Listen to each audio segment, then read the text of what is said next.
Good morning, friends. I'm Chris. I'm with Transformation Nation Yoga and Wellness. Welcome to Sunrise Yin. What I have in mind for today is a fire and water practice. So what does that mean? That means the yin poses that I've selected for you will open up or compress the energetic channels along the heart, small intestine, and also the kidney and the liver meridian. So think on the inside of the legs. So we're going to start today with a bit of a meditation. Before we go there, let me tell you what you'll need for props. You don't strictly have to have a mat. If you're practicing on the carpet of your home, that's fine. That being said, I think a mat for my body gives me a little bit more cushion between myself and the earth. But I would have a mat. I recommend 2 blankets. You'll need at least 1 for the practice for today. But a second blanket would be nice, and two yoga blocks and a bolster. Now, if you don't have a yoga bolster, that's okay. You could use, say, like a body pillow or even a sofa cushion, something that's got a little bit of firmness to it.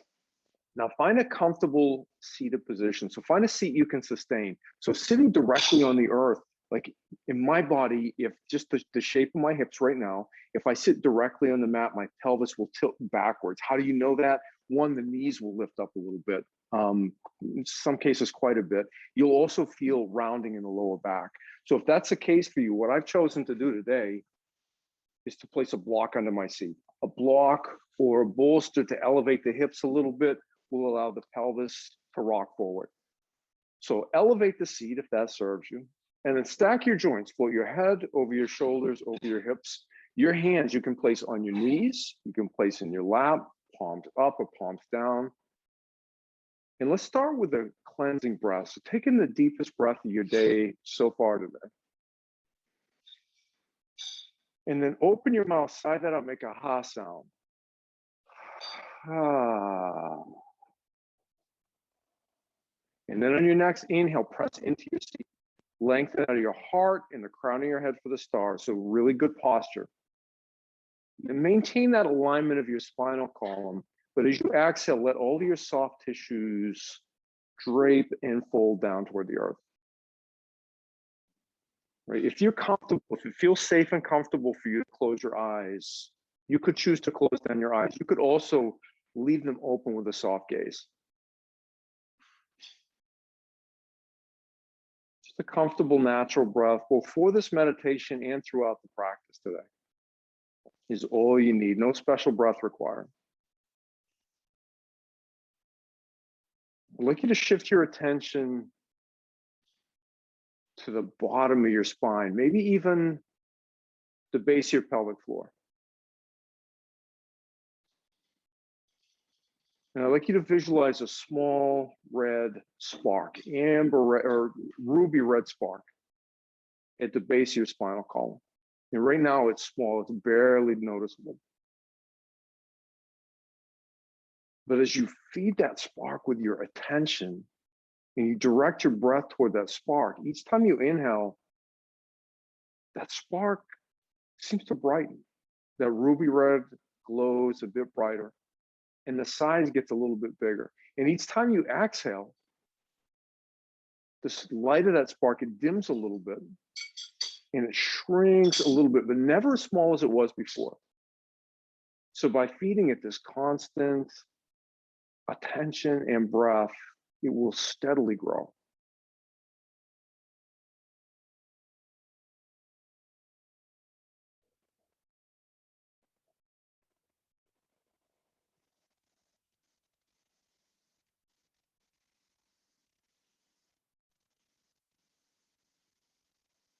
So the red spark is even larger now. It's the size of your thumbnail, and it's very bright.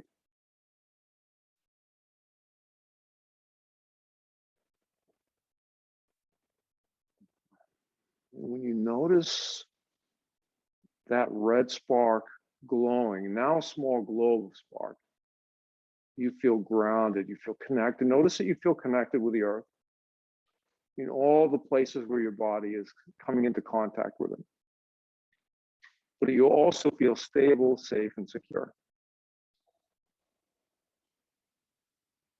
Continue drawing your attention and directing your breath down toward that red globe. is now the size of a golf ball. And it's illuminating the entire lower part of your abdominal cavity.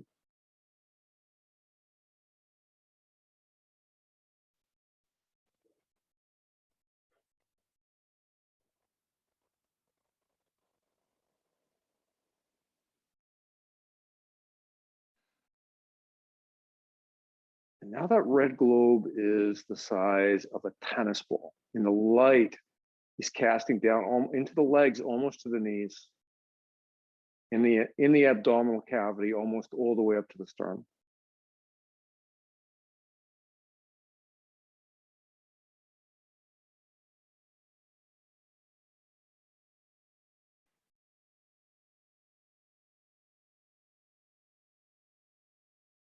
And now that red globe is the size of a baseball. But you're starting to notice just 2 or 3 inches up above that red globe, another spark, a different spark, this time a small orange spark. This is just above the sacrum.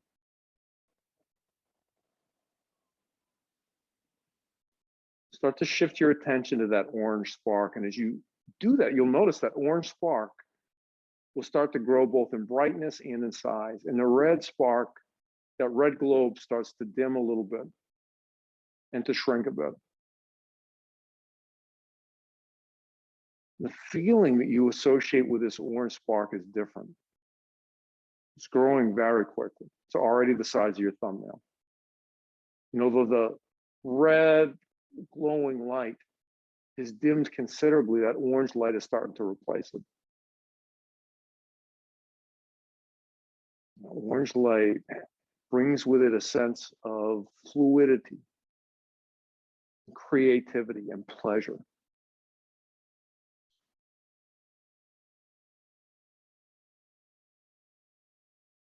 That orange globe of light is now the size of a tennis ball. And it's very bright. It's illuminating down just past the knees and up above the sternum into the chest cavity.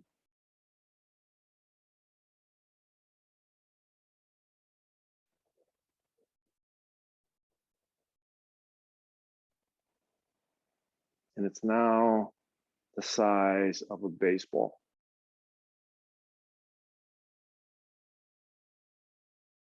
Very bright, illuminating down to mid-calf level and up to the bottom of your throat.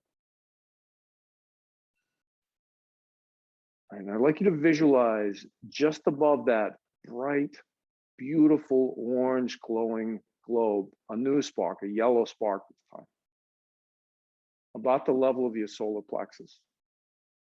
Shifts your attention to this yellow spark, and right away it starts to grow in brightness and grow in size. And that orange light is already starting to fade.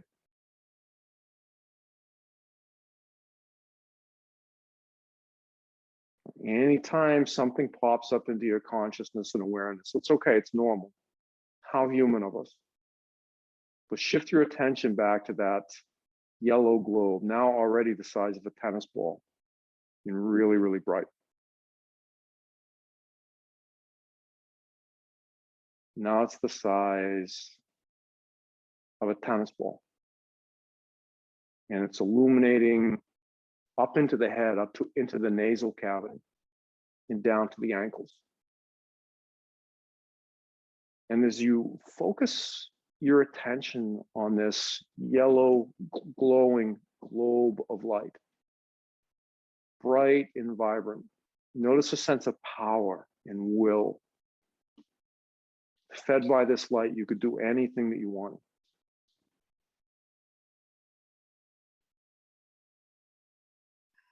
And that light is even brighter, even larger now, the size of a softball. And it's looming all the way up to the crown of your head, all the way down to the soles of your feet. And it's starting to spread even into the tips of your toes.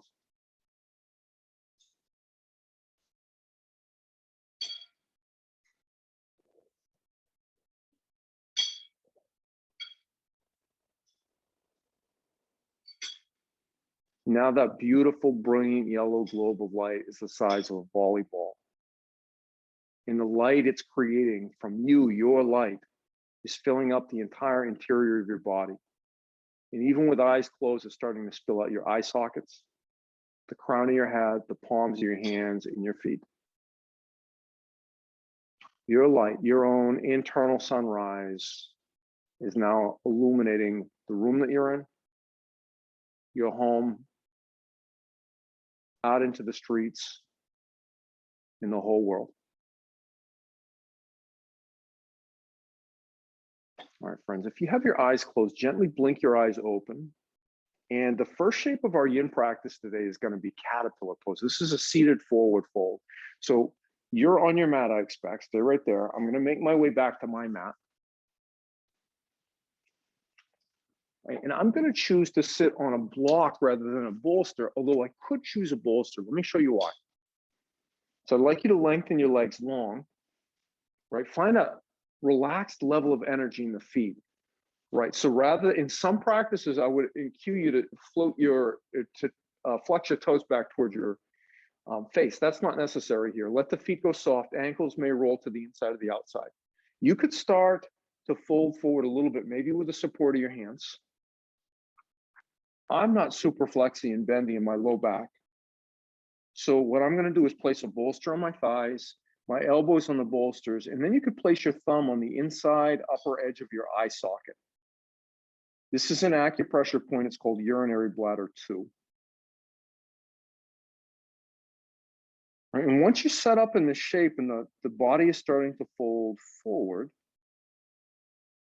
there's really no muscular engagement required. So this is a great place to practice to notice.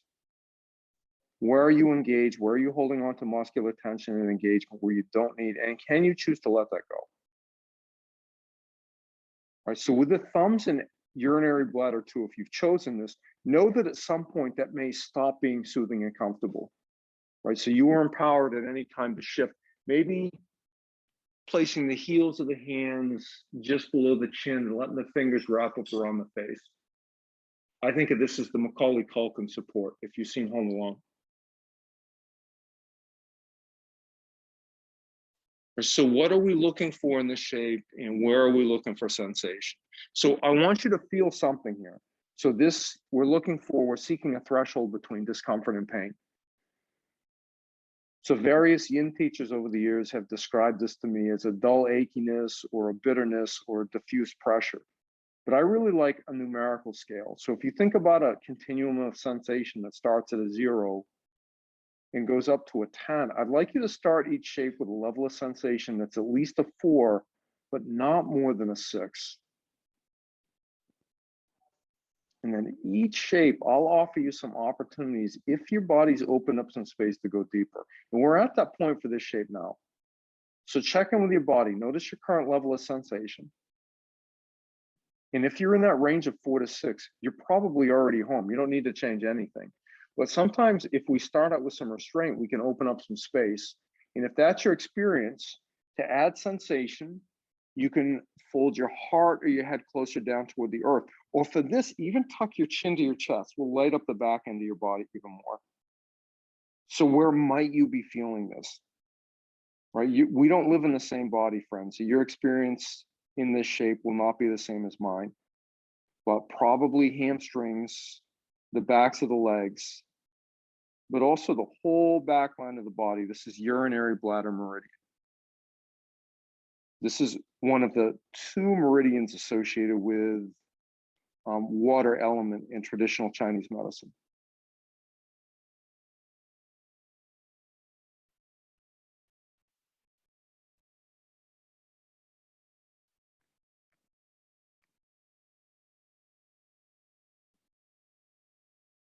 I'd like you to think about the transitions, right? So I'll give you some cues to find the shape. I'll tell you some of the places where you might be experiencing sensation in the shape. But often in these practices, especially yin, we can get a little loosey-goosey with the transitions. So over and over again, I'd like you to think about body mechanics. So what does that mean? When we're moving, stack the joints first. And then give yourself lots of support and also slow and deliberate movement.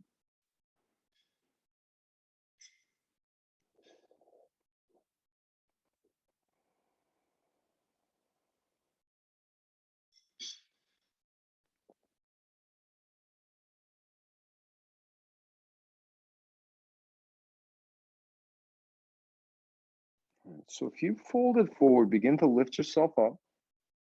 Slow, deliberate with control. Stack joints first. Head floats over, shoulders over hips. You can slide your props out of the way. And then I'd like you to sit onto your right hip with your right shin parallel to the top edge of your mat. Put a generous bend in your left knee. So your whole left shin is parallel with the left-hand edge of your mat. So this is deer pose, right? This is another sort of a quintessential water element pose, particularly with kidney meridian, right? So initially, this first iteration, this first version, the goal here is to open up the hips. So we have medial rotation of the right hip, lateral rotation of the left hip. And the more that you have your head floating over your shoulders, over your hips, the more time and gravity can become your ally and allow your hips to gently draw open down toward the earth. Notice what's happening in my body. My body wants to cant off to the right. So what I'm doing to support myself here, place a block under your right hand, and then maybe straighten that right arm. So if you have a bend in the elbow, you're going to be relying on muscular engagement. So in general, when we're using the limbs for support in the skeletal system, straight arms are strong arms, straight legs are strong legs.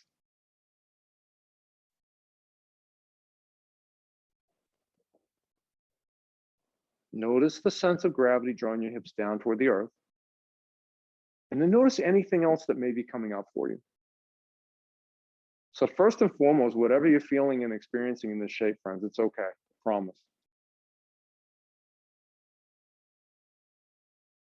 So again, we're looking for some sensation here, that threshold between discomfort and pain. But if you get sharp pain, a burning pain, or something that feels like joint pain, back out of the pose a little bit. That's not what this practice is.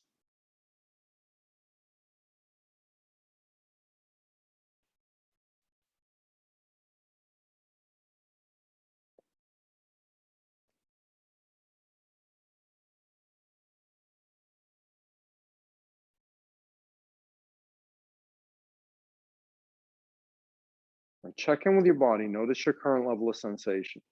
Where on that continuum are you for sensation? And again, if you're in that range of 4 to 6, it might be that you're home right now, you change nothing. If you stay here with your stacked joints and gravity drawing your hips down toward the earth, you're doing the pose, right? This is meaningful movement. Now, a couple of other options if you've opened up space, with or without a bolster. This is not what I'm going to choose, friends. I'm just demonstrating. You could start to fold forward any amount right shin. Maybe releasing your forearms down to the earth, your bolster, maybe even your forehead. You could also, particularly if you wanted to go into lower back, if you stage a bolster off to the right, walk your hands off to the right, you could lower your whole torso down onto your bolster, find a twisted deer. So eye on the prize here. We still want gravity drawing the hips down toward the earth. But also notice now we have a light twisting action on either side of the lower back. So this is a muscle, it's called the quadratus lumborum, and it's in terms of soft tissues that frequently contribute to lower back pain. This is one of the ones that I think about. Sometimes with lower back pain, if it's a soft tissue issue, often we can contribute to a sense of relief, not through going the front of the back of the body, but through the side planes of the body.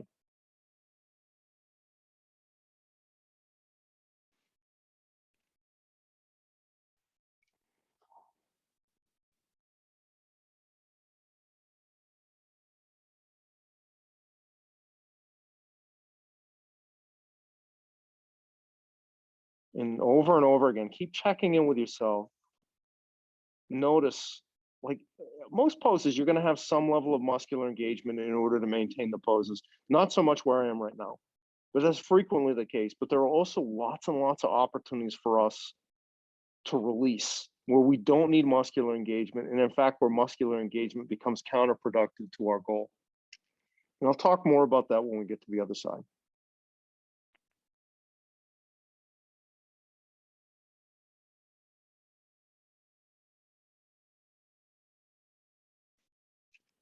All right, friends, start to walk your hands under your shoulders. So remember in these transitions, stack the joints first. So more or less head floats over shoulders over hips. Yes, I'm canted to the right a little bit. Now, you can get out of this any way you like with good body mechanics, but let me show you one that works for me. If you slice that left knee forward toward the right heel, whoop, creates lots of space and slack to change sides. Sit down onto your left hip, bring your left shin more or less parallel to the top edge of your mat. Put a big generous bend in your right knee so your whole right shin's parallel with the right hand edge of your mat. Maybe a supporting block onto that left hand so you mostly have head floating over shoulders over hips. Remember, we want the weight of our bodies initially pressing the hips down into the earth. So now we have medial hip rotation in the left hip, lateral hip rotation in the right. Particularly when we come to yin from a vinyasa tradition where the cueing is really specific. And like, if we're honest, it's a bit anal retentive, right? Flex, or things like flex all 10 toes back towards your face. Press your heels down into the earth. Shift the weight into the balls of your feet. We give all these really specific cues. And they're really important in that tradition because we're moving quickly through these dynamic shapes. And if we didn't engage muscles in that way, we really risk injuring ourselves. So that kind of muscular engagement is critically important to keeping ourselves safe in those poses. And then we come to a yin pose where we're asked, once we're set up to be, it's pretty loosey-goosey, right? And sometimes it's scary for people because they worry, is this going to injure me? Here's my answer to that. The answer is probably not. And the reason I say probably not is this is not a movement-based practice. These are long, deep passive holds. So yes, use good body mechanics, some muscular engagement during the transitions. But then remember, what's the goal here? In the yin pose, the goal is we get the target level of sensation in the target area of the body, and then we allow time and gravity to draw all of our connective tissues down toward the earth. So if you think of that as our goal, that same level of muscular engagement that's important to protect ourselves in the vinyasa tradition is counterproductive and will slow down our goals. It will reduce our progress in our practice. All right, friends, check in with your body. Notice your current level of sensation and change nothing. Or fold forward over that left shin, or walk your hands off to the left, maybe with a bolster stage over on the left-hand side of your body. Lower your whole torso down into a twisted deer. Right? And these are not value-laden choices. Like one of these isn't good, one of these isn't bad. They're good or bad based on whether or not they give you what your body needs right now.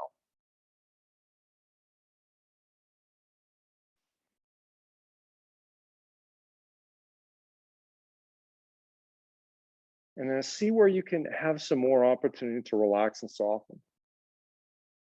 Right, feel for gravity drawing the hips down toward the earth, yes. But feel for that quadratus lumborum, that QL muscle being twisted in opposite directions in the lower back, countering the twist that we did on the other side.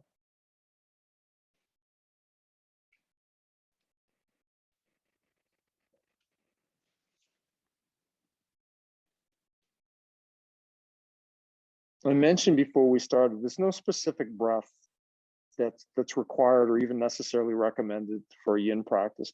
A comfortable natural breath is just fine.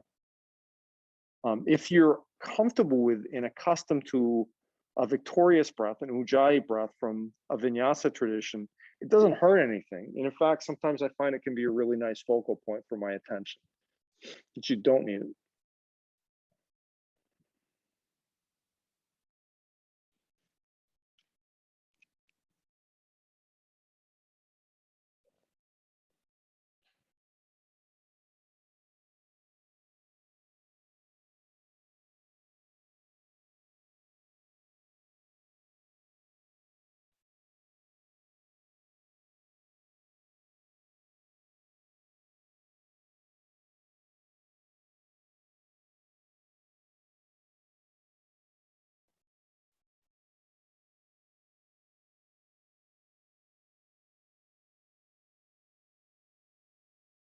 All right, friends, start.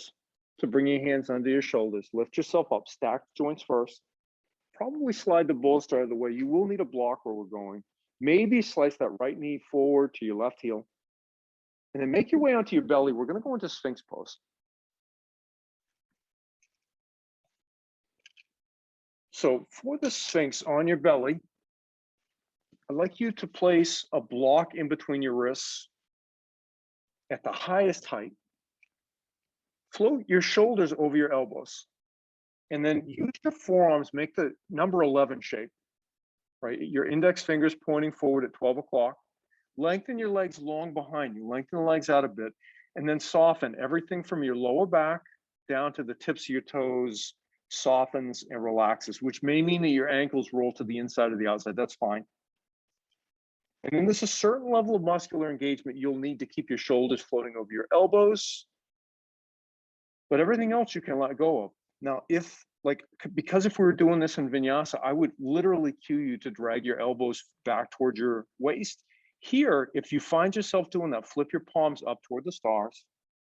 And then for everyone, you have the option of softening in between the shoulders too, which maybe looks like releasing your forehead down onto a block.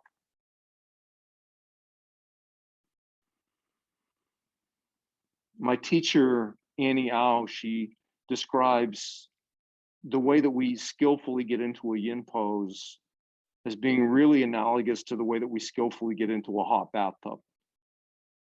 Right? Annie says that if the bath water was really hot, we wouldn't just plop in, right? We'd burn ourselves, it'd be really uncomfortable. So if the bath water is really hot, we start by fishing in a toe, maybe the big toe of one foot, and maybe we put the toe in, pull it out a few times until it's acclimated, and then the ball of that foot, then the heel, and then the other foot, the legs, your seat. And then with that kind of care, deliberateness, and restraint, before long, we're fully, comfortably, and safely immersed in this water. We skillfully get into a yin pose in the exact same way, adding a little sensation at a time. So if your body wants more sensation here, here's one option. You can transition from Sphinx into Seal. Turn the palms down to face the earth, turn the fingers out wide, press into the heels of the hands until the elbows lift. Now feel for compression in the lower back, and if that's too much, like that may not feel good for everybody, come back into Sphinx pose. And then even from here, if your body wants even more, you can slide the heels of your hands back towards your waist. And the closer the heels of your hands come back towards your waist, the more sensation you will get in this shape. Right, notice too, if you chose to transition into Seal pose, what did you give up in the process? What was the trade? Right, and if it's muscular engagement, if you're gripping now in your abdomen, or if you're gripping in your seat, consider, was this really a good trade for me? Was this what my body needs right now?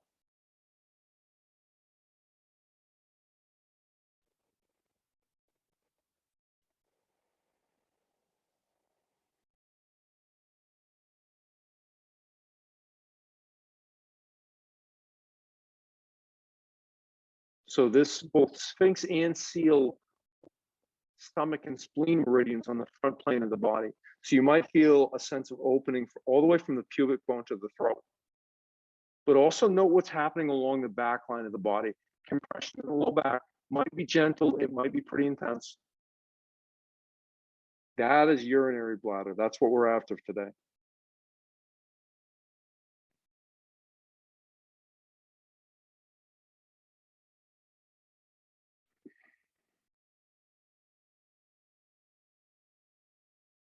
Where can you soften now? Where are you holding muscular engagement where you don't need it?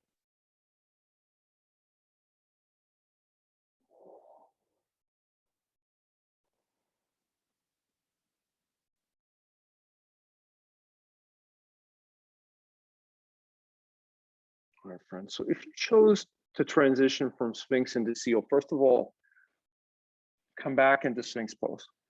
We're going to stay here for a few breaths.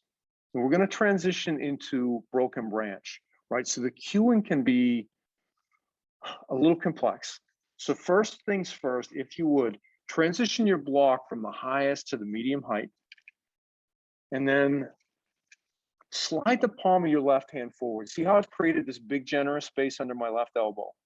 Now, slice your right arm under your chest, across the front plane of your body, with the palm reaching for the stars. Now, slide your left arm over your right. Reach the fingers out in opposite directions. And you may have all the sensation you could possibly want in your shoulders right here. If that's the case for you today, you're home. Otherwise, tuck your toes under your feet behind you. Press the crown of your head forward toward the top edge of your mat. And then you can release your forehead down to your block. Right, so where might you be feeling sensation here? You might be feeling sensation in the tops and the outside of your shoulders. You might also be feeling sensation in the rhomboids, the muscles in between the shoulder blades.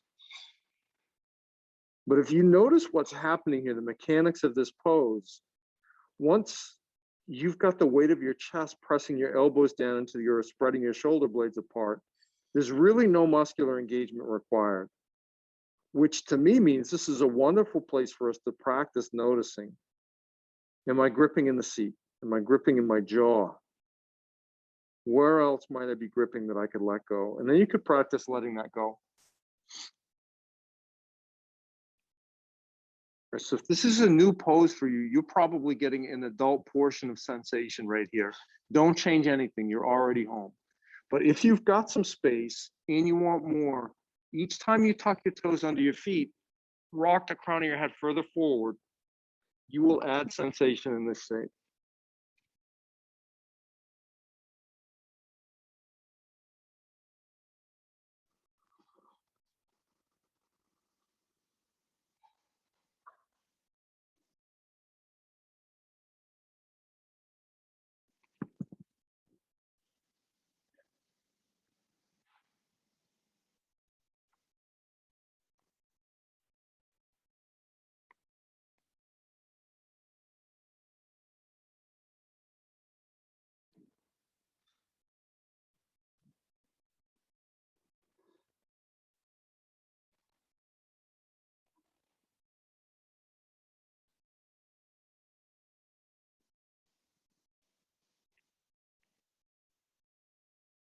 All right, friends, we're going to start to transition to the other side.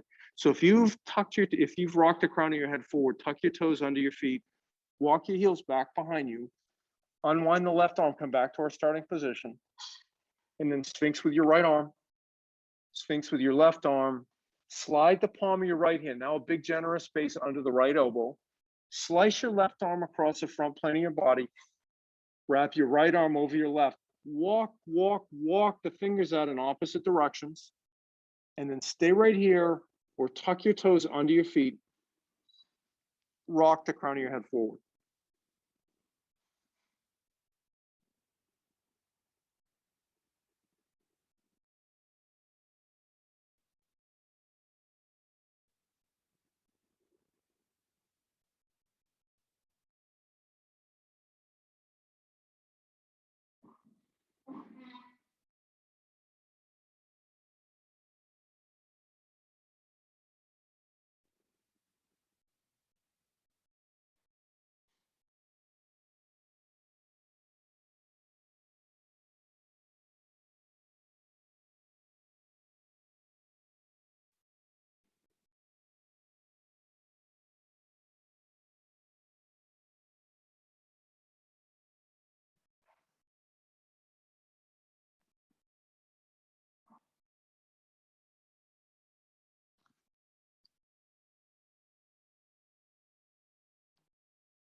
Right? There's nothing wrong. There's not a thing wrong with where you are right now. Right? And if you're in that range of 4 to 6, stay here. Now, what happens if you go into a 7? Sometimes when I get greedy with sensation and I push beyond the 6, it goes to 7. Instead of opening up some space, my body tends to clamp up and tense up, right? And then I spike up almost to a 10, right? And it's not sustainable. Right? So if that's the case in this shape, tuck your toes under your feet, walk your heels back behind you. If you've opened space, you already know what to do. So you could do that as well.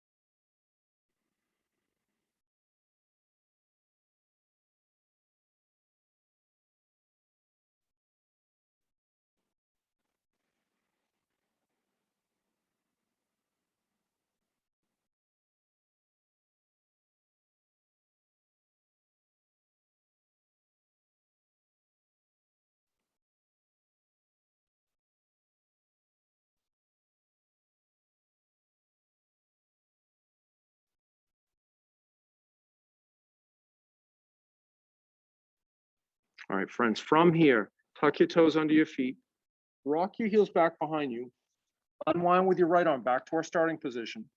Sphinx with the left, Sphinx with the right arm, and then slide your block out of the way, lower down your heart down to your belly, lower your heart down to the earth rather, and then draw your hands under your shoulders. Lift up into a tabletop position, a quadruped position like a child crawling. Grab your blocks, have them close to your hands. And we're gonna go into dragon pose. So from here, this is a fairly fiery pose. What I would like for you to do, step your right foot forward to the outside of your right hand. Bring your hands up onto blocks, maybe at the medium height, maybe at the highest height. Either way is okay. Now, maybe from here, tuck your toes under your left foot, walk that knee back behind you.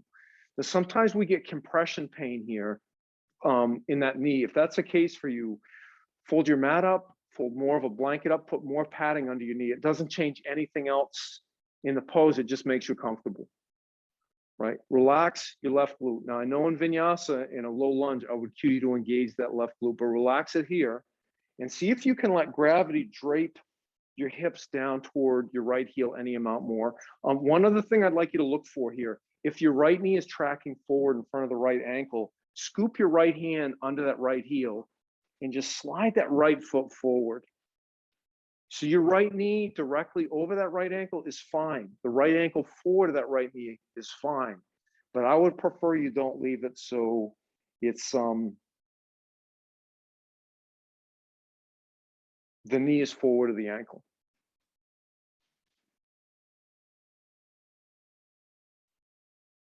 All right, so yes, release your hips closer down toward that right heel, but also notice if you're gripping anywhere else. So I notice here a lot, especially with my hands resting on the block. Sometimes they press into the blocks, my shoulders are engaged. Not helpful for this pose. So if you notice that, can you choose to let that go?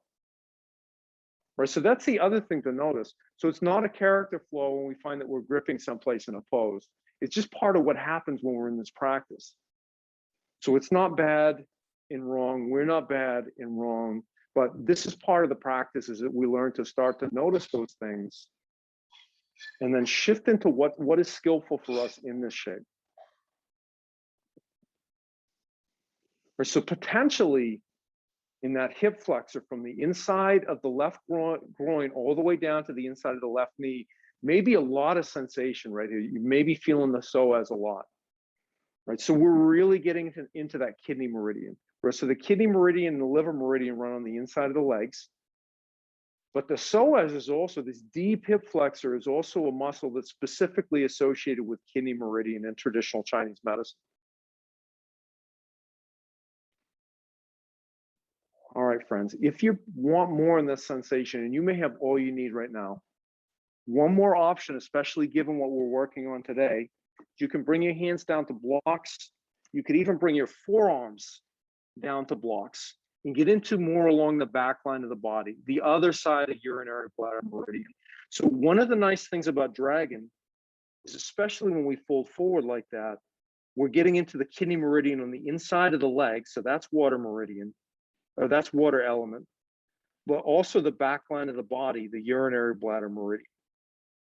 Right. The other option, if you choose to fold forward on the inside, release your chin closer to your chest. And that will lengthen out the channels along the back plane of the body, this urinary bladder meridian as well.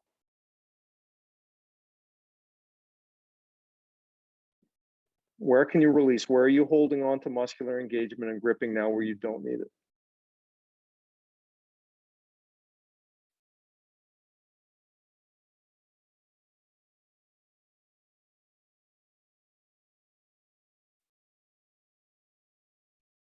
So during these transitions, friends, I'm going to offer you some things that work for me. It doesn't mean they're 100% right for you, right? So that's not my intention to micromanage your experience.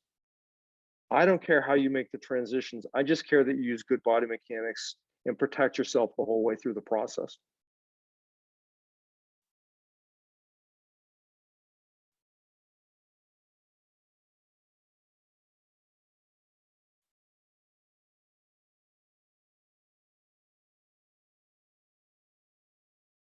We're going to start our transition. So if you fold forward, start to lift your hands up. Now press your left hip back behind you. That creates enough space for me to unwind that right leg, come back into a tabletop shape. And it may feel good to take a counter pose, maybe circling that left hip, or sometimes I step the ball of my left foot behind my right foot and shift my gaze out over my right shoulder. So I have no preference. Whatever counter pose brings you some comfort, take that counter pose. And then once you've had a few moments and a few breaths to work through a counter pose, we're going to set up for the other side. Step your left foot forward on the outside of your left hand. Bring your hands to blocks. Tuck your toes under your right foot. Maybe slide that right knee further back behind you. Right, sliding that right knee back is not compulsory. That's just one option that will add sensation on the hip flexors of that right hip. But once again, release. See if you can release your hips any amount closer down toward that left heel.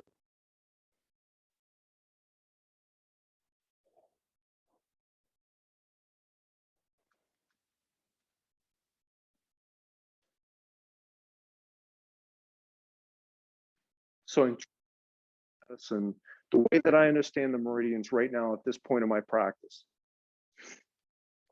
are that when they're out of balance, they cause dis-ease, right, or disease. So each of the elements has certain, they're called prenatal virtues. These are the things as we are conditioned as we come into the world when everything is healthy and balanced. And they also have what are called acquired emotions, right? When things start to get out of balance, what does that look like for that meridian? So for water element, we're working today through kidney and urinary bladder meridian. The acquired emotion that it's most known for is fear. So people that live in chronic fear, or like we know that we're overreacting to a certain stimulus that comes up in our life, but we're just not sure what to do about it. Right? Sometimes it's because those water element meridians are out of balance. Now, I mentioned the psoas, right? This deep hip flexor. It attaches at the top of the femur, the greater trochanter, and then it wraps all the way up. It attaches to all 5 vertebrae of the lumbar spine, L1 through L5, and even up to T12, the lowest vertebrae in the thoracic spine and the bottom of the diaphragm. So this muscle is foundationally important to human movement. Our ability to lift our knee to our chin, which we need to do to walk or run. Our ability to stand erect. This is all psoas at work. Right, check in with your body. Notice your current level of sensation. You don't have to change anything. You could stay right there. You could also start to fold forward, coming down onto your hands on blocks, onto forearms, maybe releasing your chin to your chest. Right? If you think about what is your embodied sensation of fear, when you feel fear in your body, when you experience that emotion, what does that feel like? And for me, what I think about is this gripping in the pit of my stomach, like a fist clenching. That's the muscular engagement of the psoas, right? So again, water element, it's associated with kidney meridian. Now, some people believe that people who have a chronically engaged psoas, a tight psoas, are more predisposed to taking on irrational fear, to identifying with and taking on irrational fear. So we want the kind of fear, like the saber-toothed tiger is chasing me and I'm fleeing for my life. We want to go into fight or flight there. That's what's going to save us in those kind of conditions. It's a survival mechanism. But the problem is when we allow ourselves to go into fight or flight over something that's not life or death, like I just said something stupid to my best friend and I'm worried that she's going to be upset with me, right? That's something that we can mitigate and talk about, and it's not life-threatening, right? It doesn't mean we don't care about it. It doesn't mean we stop caring about it. But maybe we let it carry less weight. So why is the psoas tight? First of all, sometimes I think it's a positive feedback system. If we get into a negative headspace and we're feeding our head is feeding our heart these really tough stories, sometimes that can be a piece of it. But also, if you look at movement patterns in our society, we spend so much time sitting. We're seated at desks at work. We're seated in vehicles as we drive. We're seated on the couch watching television in the evenings. And this shortens those fibers in the psoas. So if we can do something to mechanically release the psoas a little bit, like what we're doing right now in Dragon Pose, that in and of itself sometimes will help us to release these irrational fears. So I believe that we can reverse engineer it. All right, friends. If you've folded forward, start to lift up, press your right hip back behind you, create enough space that you can draw that left knee back, come back into a child's pose. And I would like you to take either your bolster or a block, place it under your chest, and then walk the hands about 3 handprints forward toward or past the top edge of your mat. The goal is your hips will stay floating over your knees. Turn your fingers out wide, and then start folding your heart and your forehead down towards your bolster. And come to rest. This is Anahatanasana, puppy dog pose. Sometimes it's called heart melting pose. Anahata is the heart chakra. The word heart is in the pose name. That's not a literal translation, but I understand Anahata, the general understanding is heart.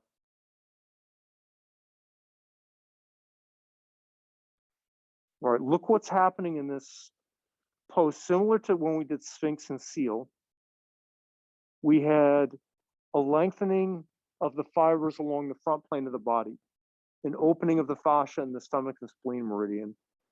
And now we have a compression along the back line of the body, urinary bladder. It's a much more gentle sense of compression here. Or that's my experience in my body right now.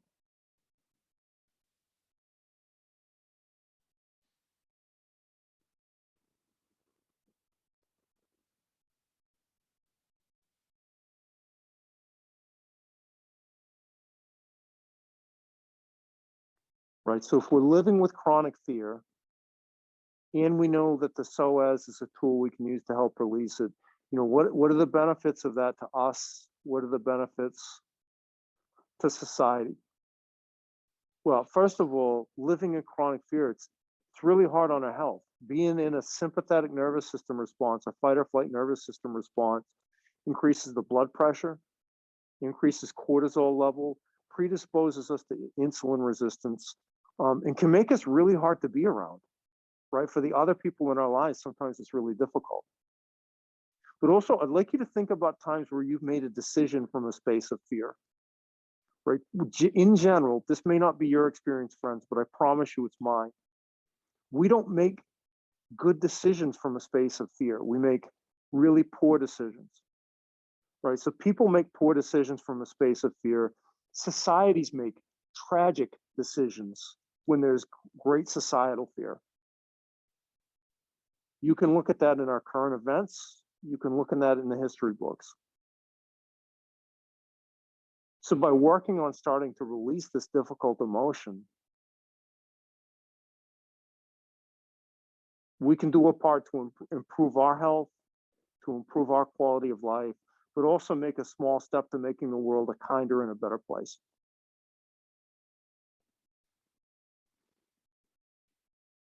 Here's the other thing with difficult emotions that I think about. Right, sometimes we want to push them aside and stuff, like we could stuff them into this little black sack we're carrying on their hip. And if it worked, maybe I would advocate it, but I've never seen it work. So we'll transition into our final yin pose, and I'll tell you more about that. So for now, again, you can come out of this any way you want, but rather than muscling out, the most gentle way I've found to come out of this, if you rock the crown of your head forward toward the top edge of your mat, see how the weight comes into forearms? Now I have a stable base to bring my hands under my shoulders. Lift yourself up. Now the bolster's already on your mat. The long edge of your bolster is parallel to the long edge of your mat. Grab 2 blocks and then come down onto your seat with your back facing the bolster and lower back so that the bottom of your ribs, so think bra strap level, is now resting up against the bolster. Bring the soles of your feet together, pinky edge blades of your feet on the earth. Unless you have a provocative reason not to have blocks under your knees or your thighs, I'd like you to put them there. To your arms out to the side. This is reclining, but this is a supported reclining butterfly pose. Right, stuffing those difficult emotions away. I've never seen it. It's never worked for me. Right, and I did that for years. I lived my life like that the first 40 years of my life. What I learned through mindfulness, first and foremost, is to recognize the emotion when it comes up. And for me, I spent years not really even understanding the emotions that came up. I thought I was angry all the time. And it turned out I was angry a little and I was frightened a lot. Right? So where do you feel anger in your body? Right? It might be different for you. For me, it's a constriction, like a tight fist in the heart. And where's the embodied sensation of fear? For me, again, it's that engagement, that gripping, like a tight fist in the belly. So recognizing it. The other area that's gone wrong for me, that's taken me a long time, and I've just recently had a couple of breakthroughs, is when we recognize that emotion that arises, try not to assign some kind of value to it and shaming ourselves. I'm a grown man and I'm feeling fear about something that's not really a fearful situation, right? It's not helpful. Instead, what if we can see the emotion that comes up, fear something else, and we can view it with curiosity and kindness. Try to hold space with it. So we don't need to lean into it. I'm not suggesting that we chase it. I'm suggesting that we notice it, we breathe toward it, and we hold space and honor it. In the mythology of Buddhism, it's said that the historical Buddha, Siddhartha Gautama, sat under the Bodhi tree for 40 days meditating. And during those 40 days, he was under a constant assault by the forces of Mara, illusion, trying to prevent him from waking up. But with practice, Siddhartha got good at recognizing Mara. And he found that if he greeted him in a certain way, Mara responded with a very predictable response. So Siddhartha would be meditating, Mara would run up to trick him, trick him with fear. Siddhartha would recognize him and say, "I see you, Mara, come sit for tea." And when greeted in that way, Mara would turn around and run away. So what does it look like to recognize our fear and to invite it to come and sit for tea with us?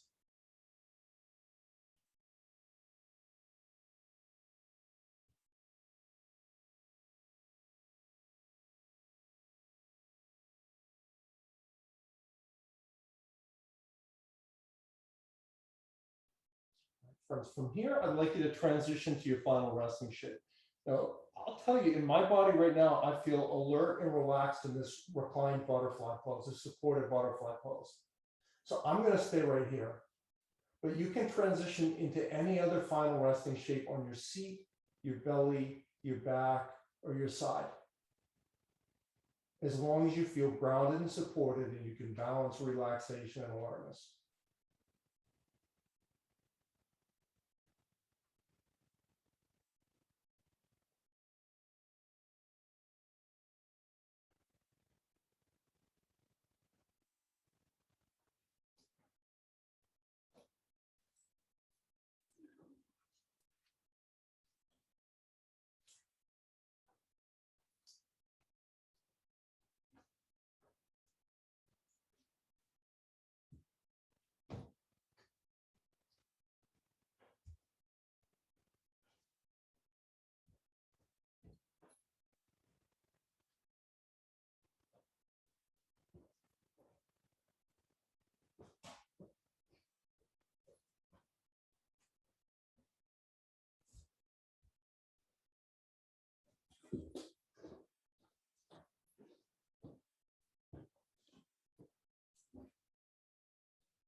Need your tissue box anymore?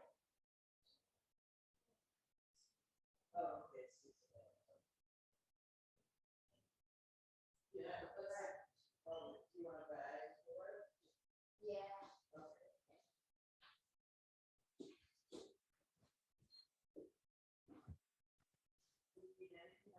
heat.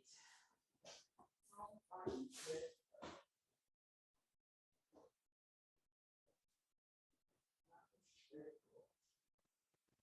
Nice, beautiful. I love your pictures. Maybe hide it under that.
Socks over there.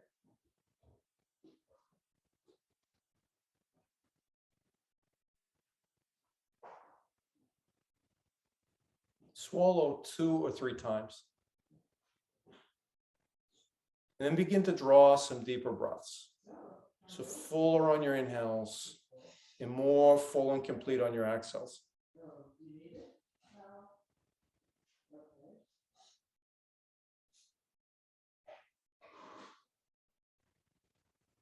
And then if it serves you, start to reanimate your body with small movements. That might look like wiggling your fingers or your toes. It might look like drawing your chin from shoulder to shoulder. Bring it home and clean it up. If those small movements feel good, you can begin to go larger, rotating your hands at the wrists, your feet at the ankles, or maybe even a full body stretch. No, not really. How do you like those socks? Are they okay? Roll over onto either side, make your way into a fetal position.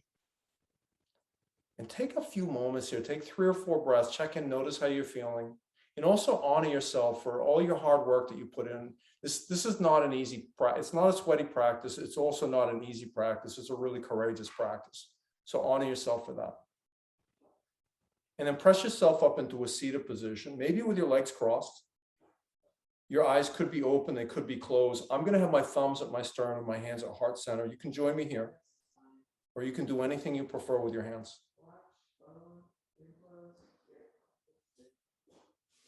Thank you, friends, for moving and breathing with me this morning. I appreciate your energy, your breath, and your practice. I invite you, if you choose, draw your thumbs to your Ajna chakra, the space between your eyebrows, our seat of insight and intuition. Blessings to you and your family. And that concludes our practice for today. Great job. Again, I'm Chris. I'm with Transformation Nation Yoga and Wellness. And today we did a fire and water practice, trying to open up the energetic channels along the heart, small intestine, kidney, and urinary bladder meridians. Hope you have an amazing day today.